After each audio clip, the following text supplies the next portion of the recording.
Welcome, Startup Steering Team members. This is your SMART Goals webinar, and we're going to jump right in. I'm Amy Siegel. I'm Tina Weisman.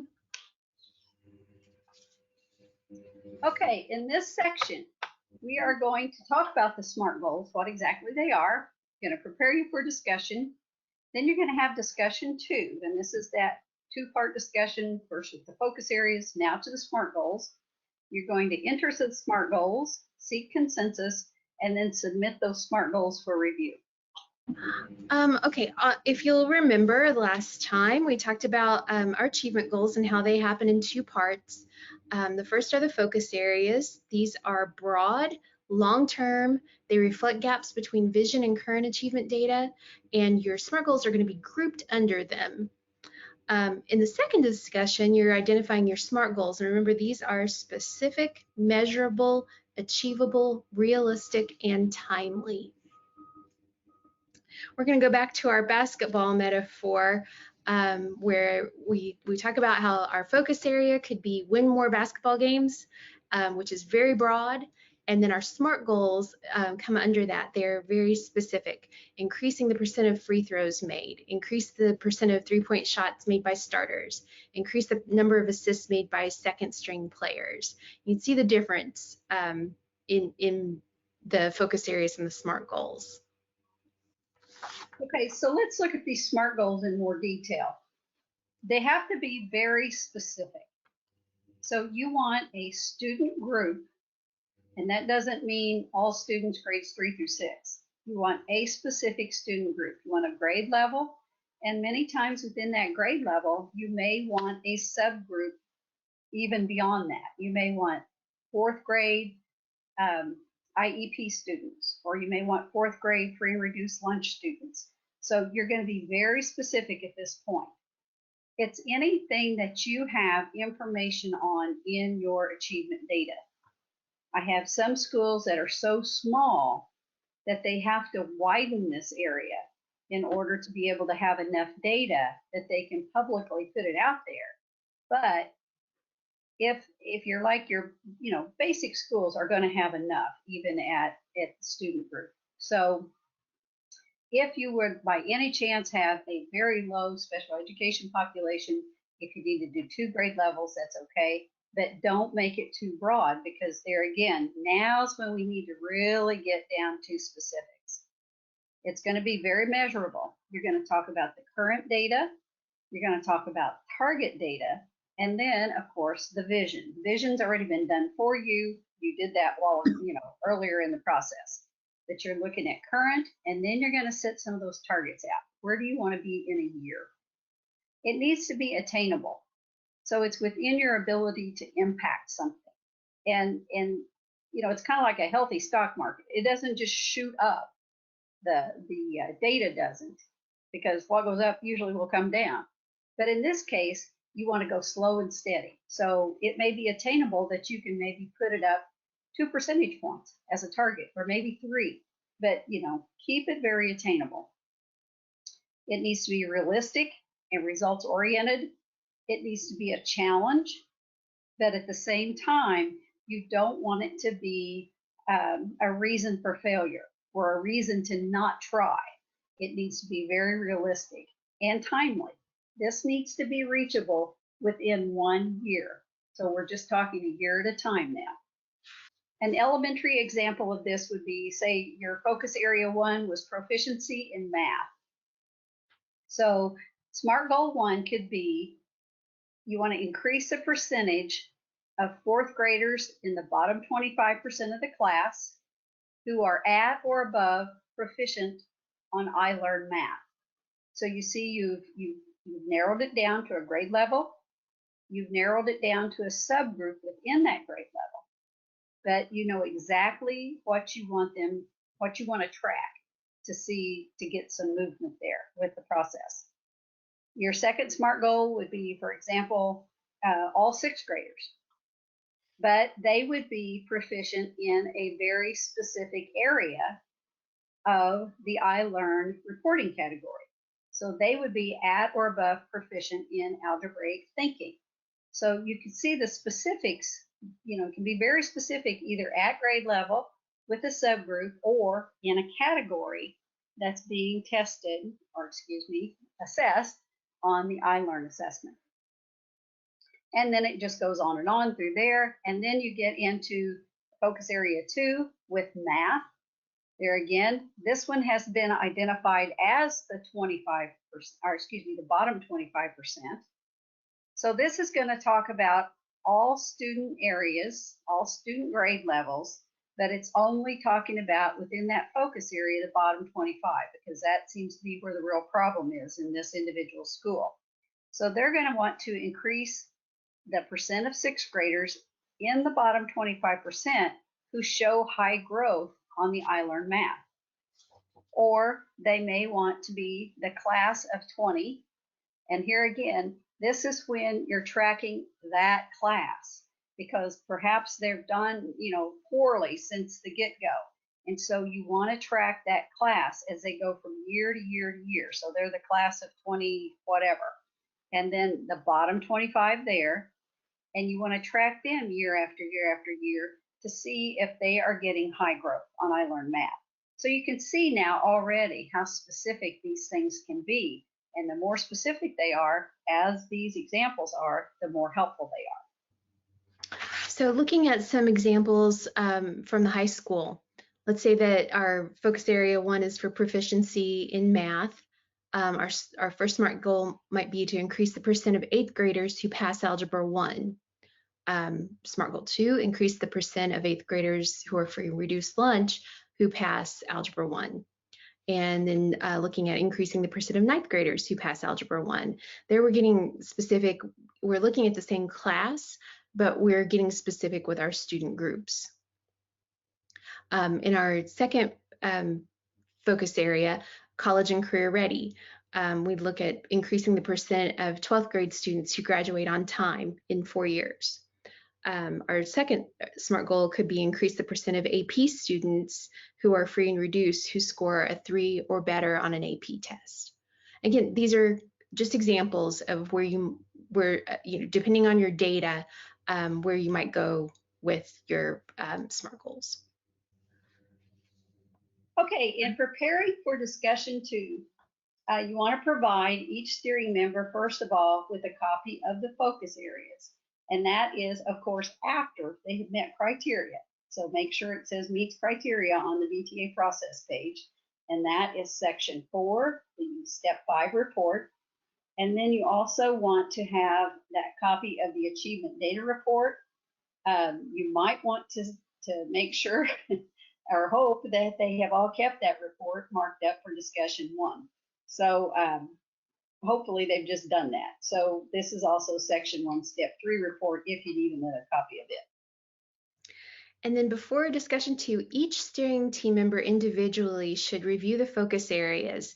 And you want to pay special attention to the specific data and the key takeaways, because you probably have some leads on some SMART goals when you look at those 2 things in your focus areas. And then you want to review the student achievement data report, again looking for you're looking for those data points that if you've made a difference in those, they would impact the focus areas.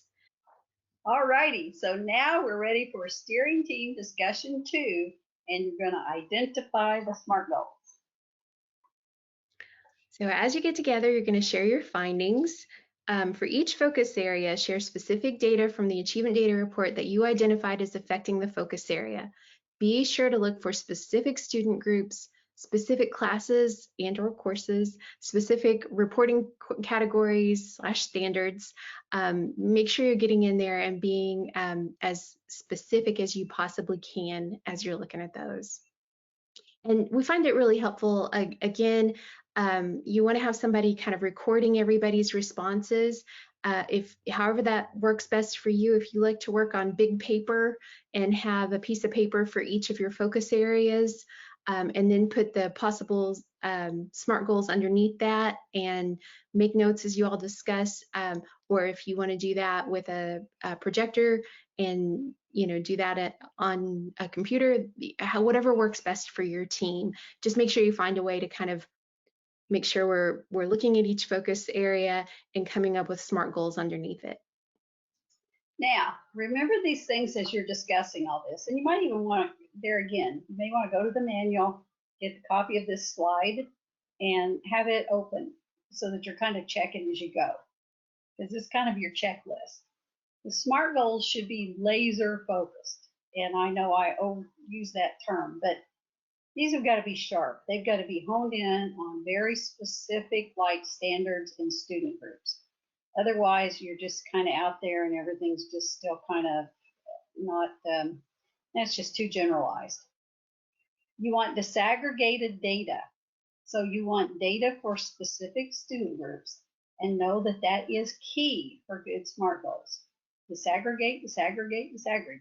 There again, another term I overuse way too much, but it's very relevant here.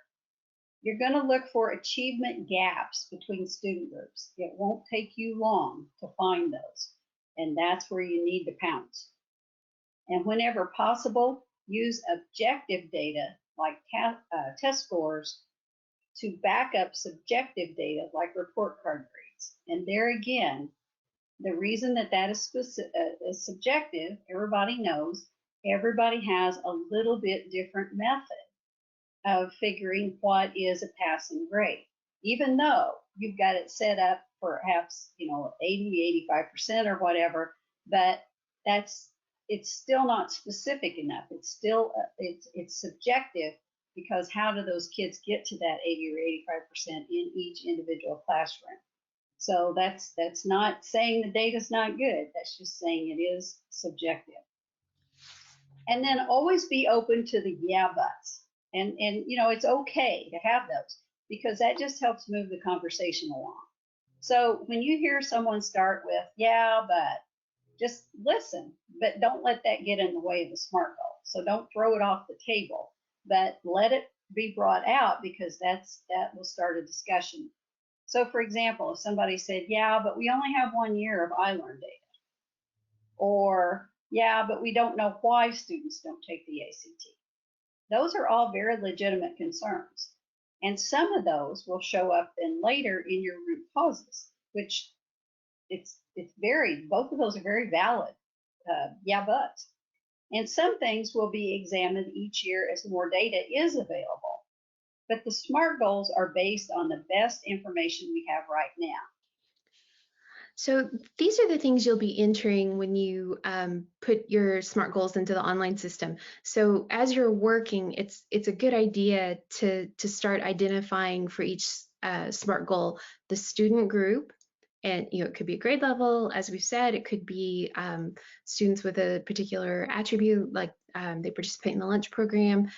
They could be male. They could be whatever. Whatever group it is that you all feel like you need to hone in on with a SMART goal. You're going to identify a benchmark. That could be, passing X. It could be meeting expected growth in Y. So whatever the benchmark is, it's the thing that student group needs to achieve. You're going to put in historical data. So, and again, with iLearn, we might only have 1 year of historical data, but that's our historical data. That's what we do have. With graduation rate, we might have lots of historical data, and then we decide how far back do we want to go.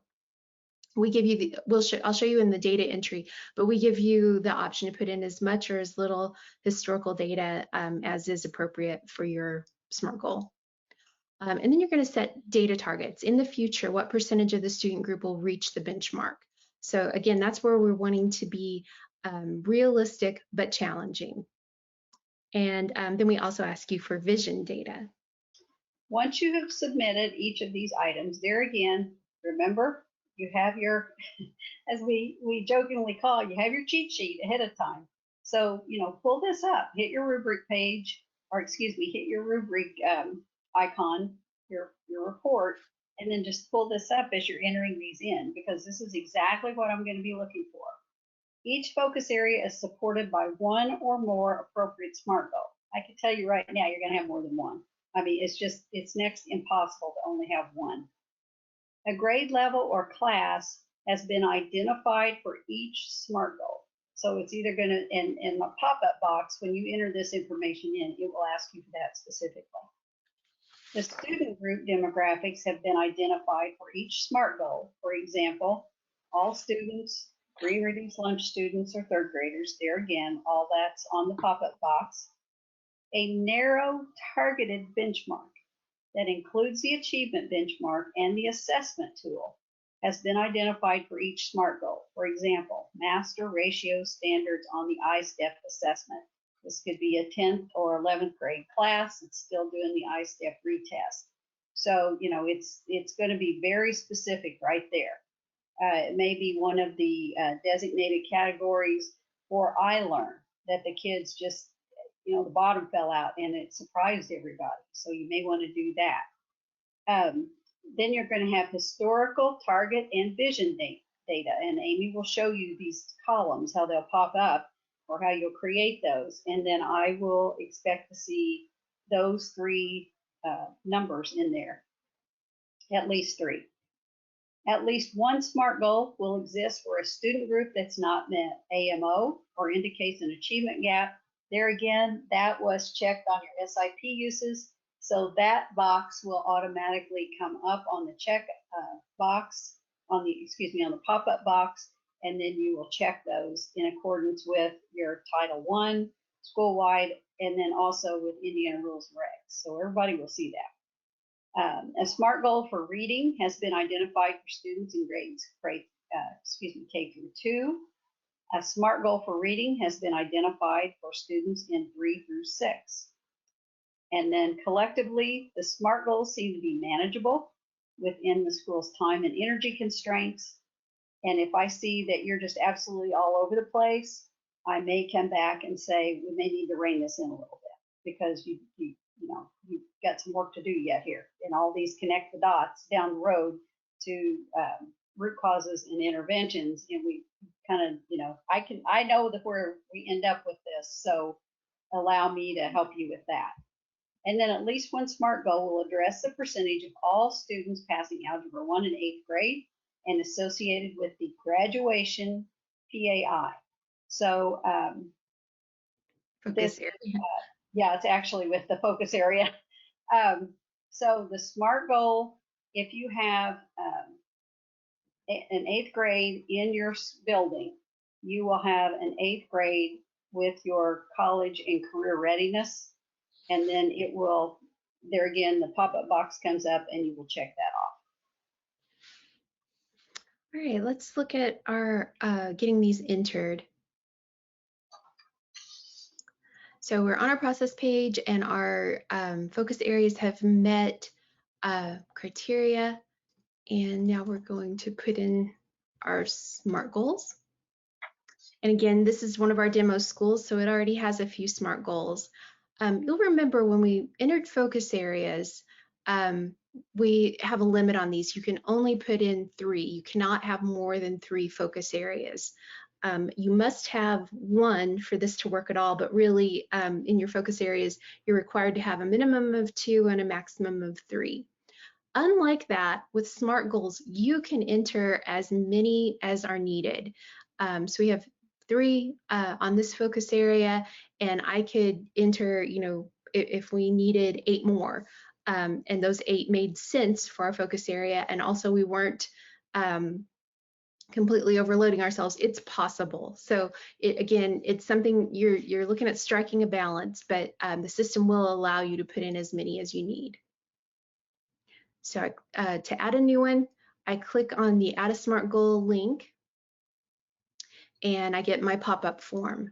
So the first thing that we're entering about this is, am I looking at a grade level or a class? So are we looking at all 4th graders, or I'm sorry, not all, it's not necessarily all 4th graders. Are we looking at a grade level like 4th grade, or are we looking at a class like the class of 2026? So you just choose, yeah, and then if you choose class, it'll ask which one. we choose grade level, it'll ask which one of that. And this school is a K through 5. So let's say that my SMART goal is for 5th grade. Now, within 5th grade, am I looking at all students? This is our demographics area. Or am I looking at students with a specific attribute, like students who participate in the lunch program, students of a certain ethnicity. It depends on, in my SMART, when we analyzed and looked at our SMART goals, were there students that we needed to focus on? After we've selected that, we'll say, in this case, that we're looking at all students, and then we put in our benchmark. So the benchmark could be percent meeting, or I'm sorry, percent at or above proficiency on a specific reporting category in iLearn, whatever that is. And then by default, we're going to give you 3 years of historical data. Now for iLearn, we only have 2019 data. So if I need to, I can delete a year, and the system is always going to ask if we really want to delete this. I can also add a year, and let's say that I really did need 2017. Now I have that back. So I'll put in what our goal is. So if we were looking at, what our historical data is. So if we only had 44%, oh, yeah, we also have in a month, whatever month is appropriate for our benchmark, and the year. We give you the month and the year because we have had schools who are maybe looking at semester data. So they might be looking at, it might be March of 2018, and then we're looking at it again in November of 2018. So we want to give you as much flexibility as possible. So that's putting in our historical data. We also call these the actuals. What did we actually do? And then our target data. In the future, what percentage student group will reach the benchmark? And again, whatever we're setting this to, if we're looking at going from 44% to 46%, that might be what we feel is achievable in 1 year. Again, we're looking for a month for the same reason, and the year that we're targeting. We can add targets. We recommend that we really look at, just a year or two ahead. Some of our schools really like to plan out their targets and think about, but at minimum, you have to set a goal for the coming year. And then by the vision data, ideally, what percentage of the student group would reach the benchmark? What we typically see here is 100%, because we have dreams for all kids. And then in external expectations, because I'm in a K through 5 school, I have, if this goal had to do with reading for grades K through 2, I would check that. If it's reading grades 3 through 6, I would check the middle one. If the SMART goal has students who have not met AMO as the student group, so if this is a group that didn't perform as well as their peers, we would check that. In high school, I think those examples will be a little bit different. Obviously, you won't have the K through 2 and the 3 through 6. When we're done, we just save that, and we'll come back to the focus areas, and it'll be listed here. As always on these, if you need to make an edit, you just click on the edit icon, and it pulls up the form. And if you need to delete something, you click the delete icon, and it'll ask if you really want to do that.